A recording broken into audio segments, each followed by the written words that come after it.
Hey, so hello and welcome back everyone to this another beautiful video.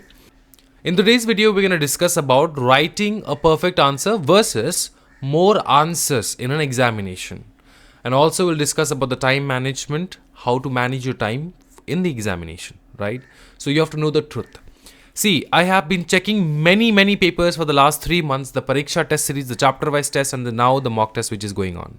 From the starting, I have been noticing one major loophole, one major mistake that every student is making. Okay, I mean most of the students are making.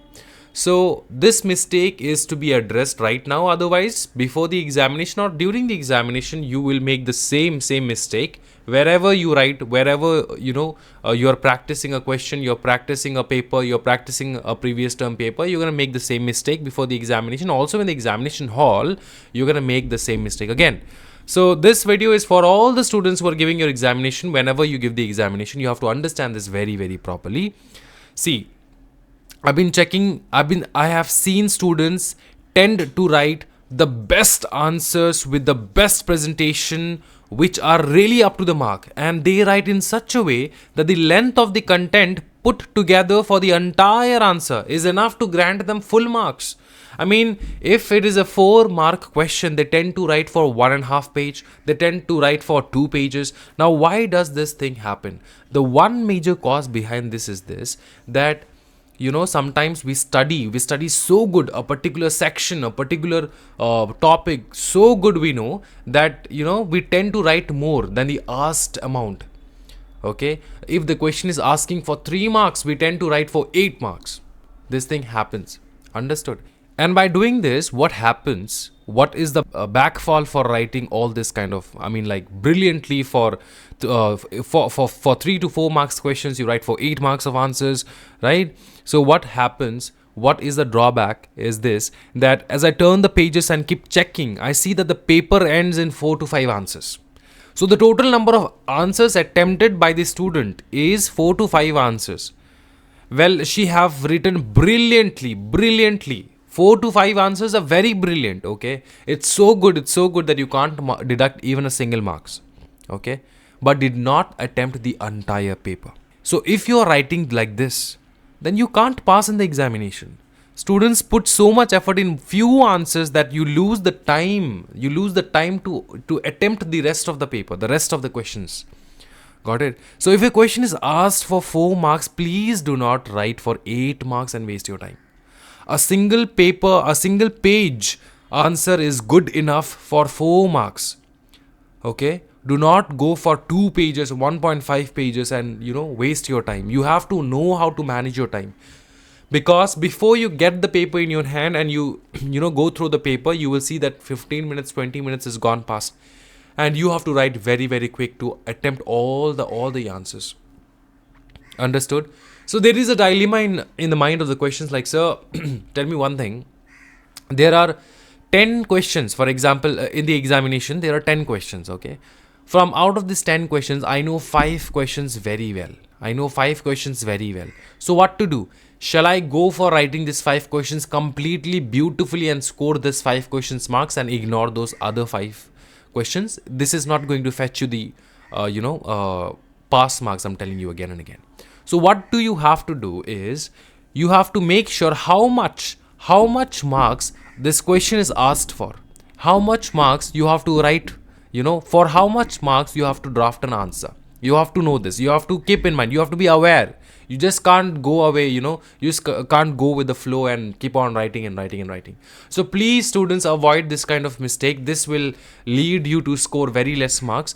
And yes, writing too short is also not a good thing. For 3 marks answer, if you're writing 4-5 lines, then I don't think that you're going to fetch good marks. For 4 marks answer, if you're writing 4-5 lines, then you're not going to fetch good marks.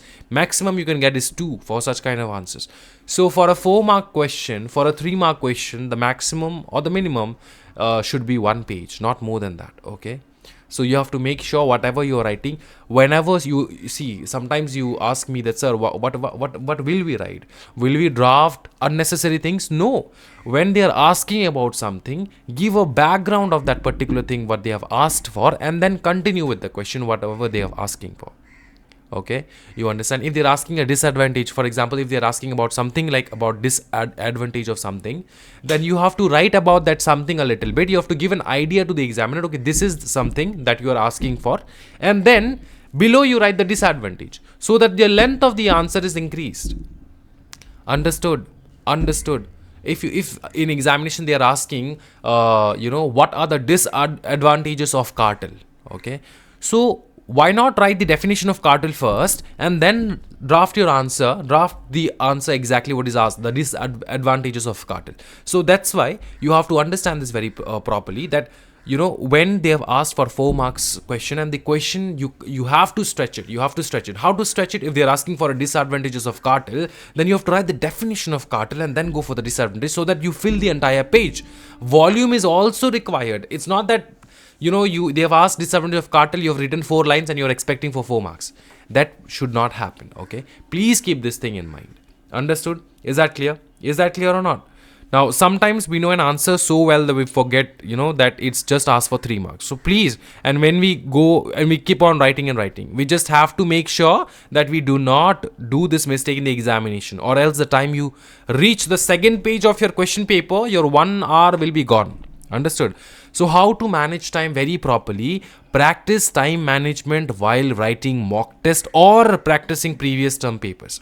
Keep a watch in hand at your table, at your desk, and then monitor on yourself how much time you're taking for one answer, how much time you're taking for completing the entire paper. Okay, so in that way, slowly and steadily, the more papers you give, the more tests you give, slowly and steadily your time management will also increase in a good way. Understood? Please don't make this mistake in the examination. Know how to manage your time. Each answer, there is no fixed time for one particular answer, but I can tell you this much, that if the question is asked for 4 marks, do not waste time more than 7 to 8 minutes on that particular question. Okay, max to max 7 to 8.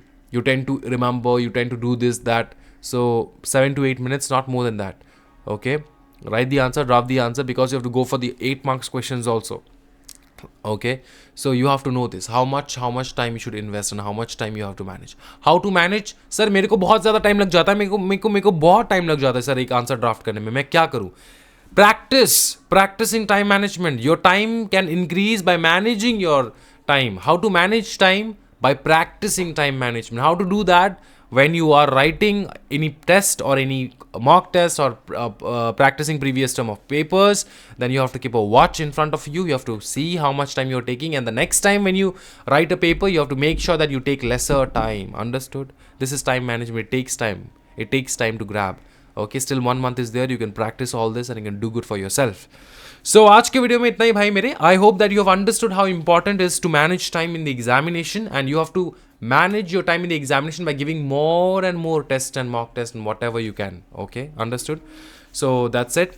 Thank you so much everyone. That's enough for today. Happy learning guys. All the best. Take care.